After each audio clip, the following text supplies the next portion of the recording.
और आइए अब हम आपको दिखाते हैं कि मिडिल ईस्ट के 57 मुस्लिम देशों की मीटिंग और अरब नेटो के प्रस्ताव के अलावा सऊदी अरब और पाकिस्तान के रक्षा समझौते के बाद अब इजराइल ने भी एक बेहद तगड़ा प्लान बनाना शुरू कर दिया है, क्योंकि इजराइल जानता है कि कतर पर हमले के बाद ये सारे के सारे मुसलमान देश एकजुट हुए हैं। अब एक तरफ से इजराइल कतर में हुई 57 मुस्लिम देशों की मीटिंग में से एक देश को अपनी तरफ खींचने की तैयारी कर रहा है और दूसरी तरफ इजराइल गाजा पर कब्जे के लिए लगातार आक्रमण कर रहा है। हालांकि गाजा पर इजराइल के जमीनी आक्रमण के फौरन बाद यमन के हूती विद्रोहियों ने भी इजराइल पर तगड़े हमले कर दिए हैं, लेकिन हर कोई इस बात से हैरान है कि आखिर 57 मुस्लिम देशों में से वो कौन सा देश होगा जो इजराइल के साथ आने को तैयार होगा। आइए हम आपको दिखाते हैं।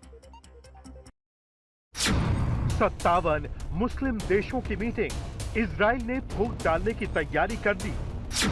अब सीरिया के साथ रक्षा समझौता करेगा इजराइल, सीरिया के साथ बातचीत। सऊदी और पाकिस्तान के रक्षा समझौते के बाद इजराइल देगा जोर का झटका। गाजा पर इजराइल का जमीनी आक्रमण शुरू, हूती विद्रोहियों ने दिया जवाब। इजराइल ने हिजबुल्लाह पर मारे बम। अब मिडिल ईस्ट में छिड़ेगी बड़ी जंग। कतर पर इजरायली हमले के बाद से मिडिल ईस्ट में इजराइल और अमेरिका को लेकर बड़ी प्लानिंग चल रही है और इसीलिए कतर में 57 मुस्लिम देशों की मीटिंग बुलाई जाती है, जिसमें पाकिस्तान भी शामिल होता है। यहां पाकिस्तान ने इस्लामिक देशों के सामने दिए प्रेजेंटेशन में अपने एटम बम को खूब बेचा और ये भी दावा किया कि उसके एटम बम मुस्लिम देशों की रक्षा के लिए पूरी तरह से तैयार हैं। इसके बाद पाकिस्तान और सऊदी अरब के बीच रक्षा समझौते की डील से दुनिया चौंक जाती है, क्योंकि इस डील के तहत अगर दोनों देशों में से किसी एक पर भी हमला होता है तो वो दोनों देशों पर हमला माना जाएगा। इसके बाद चर्चा ये भी हुई कि पाकिस्तान सऊदी अरब से अपना परमाणु बम भी साझा करेगा। मिडिल ईस्ट में ये खबर बहुत बड़ी है तो मायने भी बहुत रखती है, लेकिन इस रक्षा समझौते के बाद अब इजराइल ने मिडिल ईस्ट के देशों को जोर का झटका जोर से देने का प्लान बनाया है।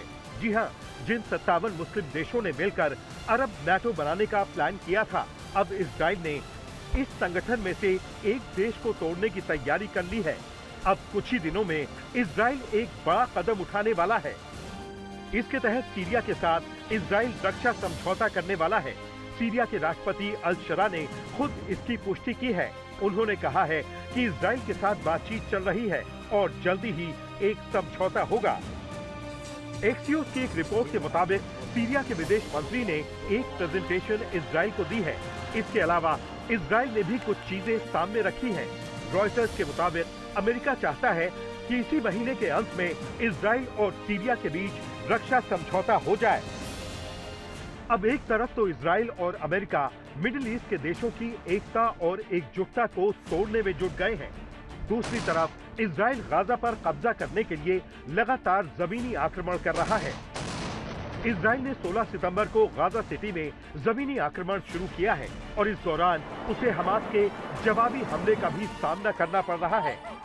उसके 6 सैनिक इस हमले में मारे गए हैं और इस वजह से अब भी हवाई हमलों से ही हमास के ठिकानों को तबाह कर रहा है। ये ताजा वीडियो गाजा का बताया जा रहा है, जिसमें इजराइल ने एक बहुमंजिला इमारत पर एयर स्ट्राइक की है।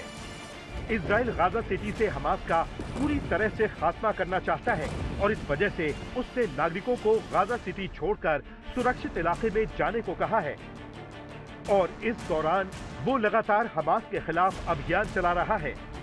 ऐसे समय में जब इजराइल गाजा सिटी पर जमीनी आक्रमण कर रहा है, तब यमन के हूती विद्रोहियों के साथ भी उसकी झड़प जारी है।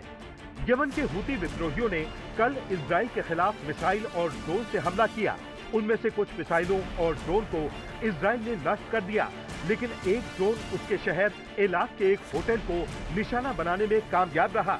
होटल के सीसीटीवी कैमरे में कैद तस्वीर बताती है कि ड्रोन होटल के एंट्रेंस के रास्ते से टकराया और धमाके के बाद आग लग गई। इस हमले में कोई घायल नहीं हुआ, लेकिन इजराइल इस हमले का बदला जरूर लेगा। 2 दिन पहले भी उसने यमन के होदेदा पोर्ट पर बमबारी की थी।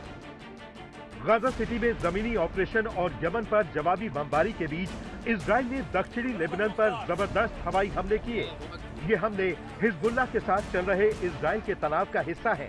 इसका संबंध भी गाजा युद्ध से जुड़ा हुआ है। दरअसल गाजा पर हमले के बाद हिजबुल्लाह ने भी इजराइल पर हमला बोल दिया था। हालांकि इजराइल ने हिजबुल्लाह के तमाम बड़े नेताओं और कमांडरों का सफाया कर उसे कमजोर कर दिया है, लेकिन अब भी खतरा टला नहीं है।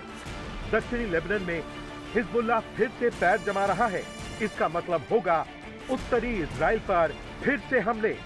आज तक ब्यूरो।